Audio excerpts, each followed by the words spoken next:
1991 সালের একটা আইন আছে, আপনারা জানেন 1991 একটা আইন আছে, এবং 1991 সালে একটা বিধি আছে, এই যে রাষ্ট্রপতি নির্বাচন বিধিমালা আছে, একটা রাষ্ট্রপতি নির্বাচন আইন আছে 91 সালের। আমাদের একজন নতুন রাষ্ট্রপতি নির্বাচিত হবেন এবং এই রাষ্ট্রপতি নির্বাচনটা হবেন। এর আগে আমাদের সাবেক রাষ্ট্রপতি মোহাম্মদ শাহাবুদ্দিন রিজাইন করেছিলেন 24শে জুলাই। ওই দিনই ক্যাবিনেট ডিভিশন থেকে একটা গেজেট করে আমাদের যে তখনকার স্পিকার, মানে এখন তো দায়িত্বে আছেন অস্থায়ী রাষ্ট্রপতি হিসাবে, উনি যে দায়িত্ব নেবেন সে বিষয়টি ক্যাবিনেট ডিভিশন থেকে ওই 24শে জুলাই জানিয়ে দেওয়া হয়েছে।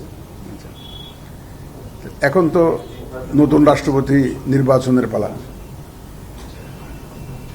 নির্বাচনটা রাষ্ট্রপতি নির্বাচন হয়েছিল আপনার প্রথম হয়েছিল 1991 সালে, আপনারা সবাই জানেন এটা। এরপরে কিন্তু আমাদের গত স্বাধীনতার পর থেকে পর্যন্ত আর তো কোনো রাষ্ট্রপতি নির্বাচন হয়নি। ওই একটা হয়েছে, একটু ইনস্টিটিউশনাল মেমোরি একটু এখানে একটু শর্ট আছে, কারণ আমাদের লোকজনও অভ্যস্ত না তো রাষ্ট্রপতি নির্বাচন করে অভ্যস্ত না। সংসদ সচিবালয় যেখানে ডিপলি ইনভলভ থাকেন ওনারাও এই ধরনের কার্যক্রম করে অভ্যস্ত না। কিছুটা ইনস্টিটিউশনাল মেমোরির কিছুটা শর্টেজ আছে। তারপরেও আমরা একদম যত রকমের সম্ভব এক্সারসাইজ সম্ভব এবং দরকার সেটা আমরা করেছি। আমাদের সিনিয়র সেক্রেটারি সাহেবের নেতৃত্বে আমাদের এনারা করেছেন, এবং যাতে করে আমাদের পুরো প্রক্রিয়াটার মধ্যে কোনো গ্যাপ না হয় সেই ব্যবস্থাটা আমরা করেছি। এখানে রাষ্ট্রপতি নির্বাচনটা করতে গেলে 1991 সালের একটা আইন আছে, আপনারা জানেন 1991 একটা আইন আছে, এবং 1991 সালে একটা বিধি আছে, এই যে রাষ্ট্রপতি নির্বাচন বিধিমালা আছে, একটা রাষ্ট্রপতি নির্বাচন আইন আছে 91 সালের। আইন এবং বিধিমালার আলোকে আমরা দেখেছি যে এখানে কয়েকটা স্তরে এই কার্যক্রমটাকে ভাগ করা যায়। এক নম্বর হচ্ছে, যদি পার্লামেন্ট সেশনে থাকে এক ধরনের ব্যবস্থা, আর যদি সেশনে না থাকে এক ধরনের ব্যবস্থা। এখন আমাদের যে এখন তো পার্লামেন্টের সেশনে নাই, এটা সেশনে নাই এমন না যে সেশন ডাকতেই হবে এমন না, কিন্তু যে রেগুলার যে সেশন দিয়ে ডাকতে হবে এমন না, শুধুমাত্র নির্বাচনের জন্য একটা বৈঠক আহ্বান করলেই চলে, এবং সেটা আইনের মধ্যে দেয়া আছে।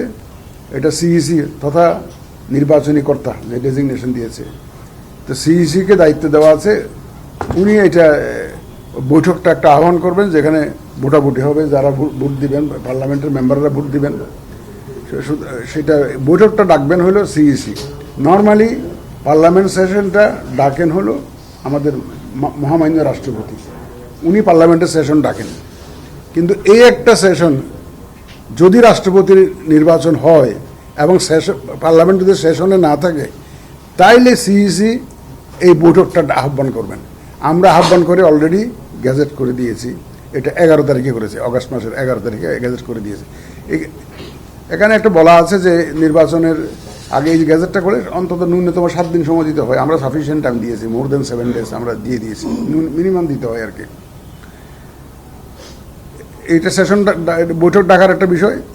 তারপর আমাদের ভোটার তালিকা একটা করা লাগে, এই যারা ভোট দিবেন। আপনারা জানেন যে আমাদের কনস্টিটিউশন অনুযায়ী 48-এর 1 ধারা, ওখানে আমাদের মাননীয় সংসদ সদস্যরা ভোটার, ওনারাই ভোট দিবেন। আমরা ভোটার তালিকাটাও পাবলিশ করে দিয়েছি এবং গ্যাজেটটা পাবলিশ করেছি, শিডিউলটা ঘোষণা করে দিয়েছি, কোন দিন নমিনেশন ফাইল হবে, কোন দিন স্ক্রুটিনি হবে, কোন দিন উইথড্রয়ালের ডেট, আর কোন দিন নির্বাচন হবে, আমরা গ্যাজেট করেছি।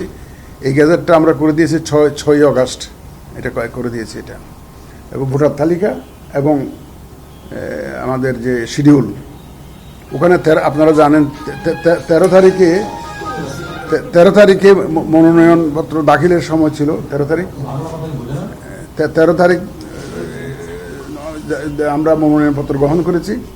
আমরা 3টে মনোনয়নপত্র পেয়েছি, 11 দলীয় অক্ষের পক্ষে 2টো, আর বর্তমান যে সরকারি দল বিএনপির পক্ষ থেকে 1টা।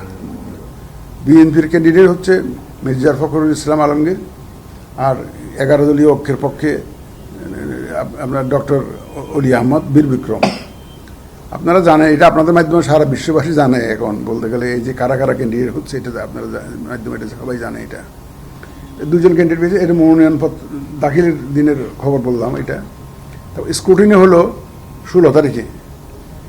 এখানে আমাদেরকে হেল্প করেছেন জাতীয় সংসদ সচিবালয়, ওই যে সিগনেচার একটু ভেরিফাই করা লাগে তো, যারা প্রস্তাবক এবং সমর্থক এদের সিগনেচারটা ভেরিফাই করা লাগে, যাচাই বাছাই করা লাগে।